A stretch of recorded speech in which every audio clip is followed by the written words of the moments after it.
Welcome to your latest instalment of Conquest TV, your guide to your Warhammer 40,000 Conquest subscription. I'm Frankie Vu, and in this video, I'll be taking you through building more Poxwalkers to add to your growing collection, and finding out how to use large units in your games.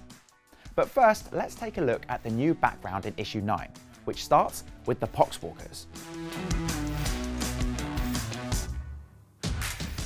Unlike the Death Guard they serve, Poxwalkers are victims as much as villains. Cursed by Nurgle's plagues, their bodies and brains rotted by contagion, they're little more than undead weapons whose only desire is to spread their disease to more innocents.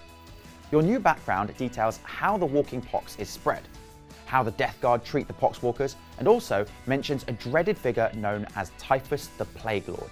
You may find out more about him later in the Warhammer 40,000 collection.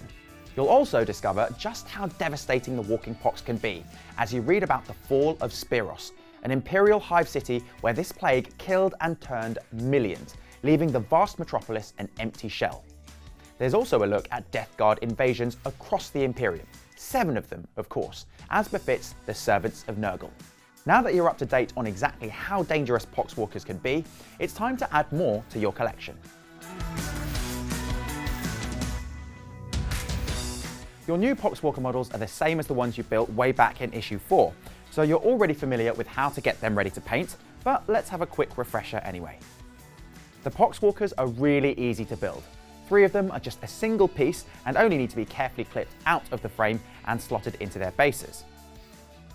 The other 3 aren't much trickier to build either, just a few parts to push together. Refer to the guide in the magazine and you'll have them ready to paint in no time. For our next game, we're going to look at how to use even larger units. We have 12 Poxwalkers in our collection, and that can add a couple of complications to our game. Let's set up a battle to work our way through this. Get out your playmat and set it up. You'll also need Lieutenant Calcius and all 12 of your Poxwalkers. Both players should roll a dice, and the winner places their unit first. Pick any of the deployment markers as usual. Now in this game, the Death Guard player will go first. The first rule we're going to look at is how to move large units.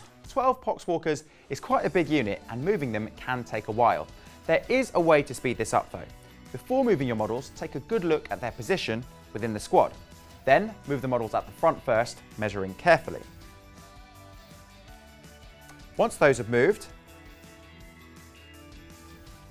you can move the models behind them, keeping the same position and distance from the models in front. Doing this can really speed up your play. Just be careful that you don't accidentally take any extra movement on your models as you move. Just as moving with large units can slow your game down, so can attacking with them. There are 2 things we can do to help with this. First, in close combat, a model can always attack so long as it is within 1 inch of a friendly model who is within 1 inch of an enemy. Imagine them lunging in to attack the same foe as their ally. Secondly, it can help to roll in batches. What this means is count up the number of attacks you'll need to make from all the models in a unit with the same kind of attack. Then roll them all together, remembering how many hits you get before you make your wound rolls. Got all that? Let's try it out in the mission, Overwhelmed. As the battle rages across the Honour of Ultramar, the number of crew who have fallen to the plague that walks increases. Lieutenant Calcius has encountered a band of Poxwalkers blocking his path to his allies. Set up the battlefield as we described earlier. You'll have Lieutenant Calcius against 12 Poxwalkers, and the game lasts for 5 battle rounds. The Ultramarines win if Calcius can move onto the deployment marker highlighted in red here. The Death Guard win by stopping Calcius from reaching his goal, either by killing him or just delaying him for the full 5 battle rounds. Now remember to take a look at the datasheets for your units and refer back to them as you play. Once you've played the battle through, check out the extra rules to add to all of your games. There are rules for using grenades in battle and a special bonus for units of Poxwalkers with 10 or more models.